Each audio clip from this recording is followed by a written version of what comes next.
আরে কিচ্ছু করবে। Hey guys, welcome back to my channel. তো তোমরা কেমন আছো? আশা করি তোমরা ভালো আছো। ভালো তো তোমাদের থাকতে হবে, কারণ তোমরা দেখছো রেখা ডট ঋতিকার ভিডিও। তো আজকে আমি সারাদিন কী করব তোমাদের সাথে শেয়ার করব, তো তোমরা দেখতে থাকো। আর যারা যারা এখনও সাবস্ক্রাইব করোনি আমার চ্যানেলটিকে তাড়াতাড়ি করে সাবস্ক্রাইব করে দাও। আর যারা যারা সাবস্ক্রাইব করেছো তাদের অনেক অনেক ধন্যবাদ। তো আজকে আমি চালতার আচার বানাবো।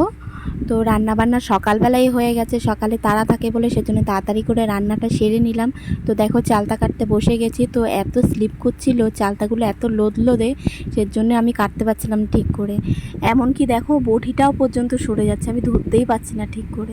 সত্যি কথা বলতে কি বলো তো, যে জীবন থেকে শিখলাম যে চাইলেই পর হওয়া যায়, কিন্তু সবার আপন হওয়া যায় না, এটাই বাস্তব। তারপরেও আমার চোখে অনেক কিছু পড়ে, আমি দেখি বুঝি, কিন্তু বুঝেও না বোঝার ভান করি, কারণ আমি ভাগ্যের কাছে এখন অসহায়।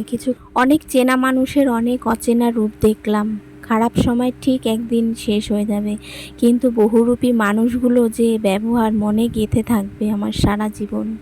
আমার সারা জীবন একটা আফসোস রয়ে গেল, আমাকে আমার মতন বোঝার মতন কাউকে পেলাম না। মেয়েদের আপন বলতে কিছুই হয় না, মেয়েদের আপন বলতে হয় তার কষ্ট আর তার চোখের জল।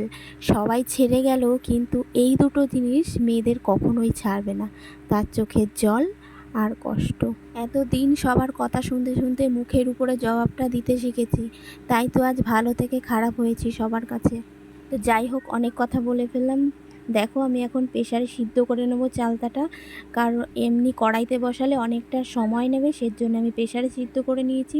তারপরে দেখো পাঁচফোড়নটা আমি আগে ভেজে তুলে রেখেছি, ওটাকে পরে লাস্টে আমি ছড়িয়ে দেবো বলে তারপরে আমি ফোড়ন দিয়ে নিলাম। ফোড়ন দিয়ে চালতাটা আমি ভালো করে চটকে নিলাম, চটকে নেওয়ার পরে তারপরে আমি সাঁতলে নিয়েছি। সাঁতলানোর পরে গুড় দেব, গুড় দিয়ে ভালো করে কষাবো। কষিয়ে যখন আঠা আঠা হয়ে যাবে তারপরে আমি মশলাটা ছড়িয়ে দেব, কারণ মশলাটা ছড়িয়ে দেওয়ার পরে বেশিক্ষণ করা যাবে না রান্না, কারণ তিতো তিতো হয়ে যাবে, সেজন্য মশলাটা দিয়ে আমি ঝট করে নামিয়ে নেব। তো আমার রেডি হয়ে গেল চালতার আচার। তো দেখো আমরা খেয়ে বলবো কেমন টেস্ট হয়েছে। তো দেখেই আমার জিভে জল চলে আসছে, তাড়াতাড়ি আগে টেস্ট করে নিই। তো গাইস, চালতার আচার হয়ে গেছে, এই যে এবার খেয়ে টেস্ট করে দেখবো কেমন হয়েছে। অসাধারণ অসাধারণ। নুনটা আমি কম দিয়েছি, কারণ সিদ্ধর সময় আমি নুন দিয়েছিলাম, আবার নুন জলে ভিজিয়েও রেখেছিলাম, সেই জন্য নুনটা আমি একটুখানি দিয়েছি স্লাইড, নাহলে নুনে পোড়া হয়ে যেত। দেখো হালকা টক হয়েছে, হালকা টক হয়েছে, খুব একটা টক হয়নি, কারণ আমি জলটা ফেলে দিয়েছিলাম। কষ কষ টক একটা ভাব ছিল না, এটা আমি ফেলে দিয়েছি, সেজন্য ওরকম কোনো গন্ধ নেই। তোমরা এরকম করে করে দেখতে পারো, জেলি জেলি। আবার জেলি জেলি ভাব হয়েছে।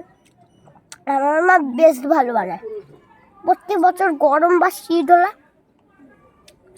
আমার ফুলের আচার বানিয়েছিলাম, তোমরা দেখেছো মিনি ব্লগে।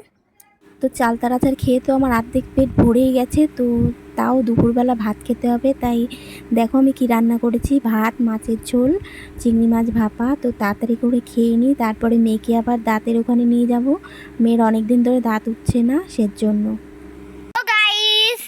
আজকে আমি দাঁত তুলতে যাব, আমি, মা, দিদি, আর এই ব্যাকগ্রাউন্ডটা কালার করেছে।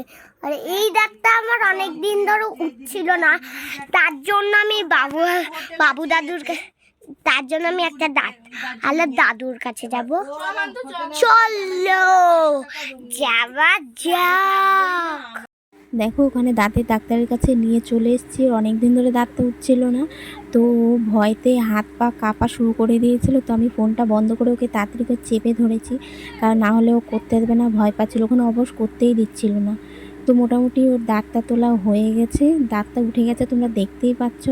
তো ভিডিওটা যদি তোমাদের ভালো লাগলে লাইক, কমেন্ট, শেয়ার ও সাবস্ক্রাইব করে দেবে। তো তোমাদের সাথে দেখা হবে পরের ভিডিওতে। টাটা।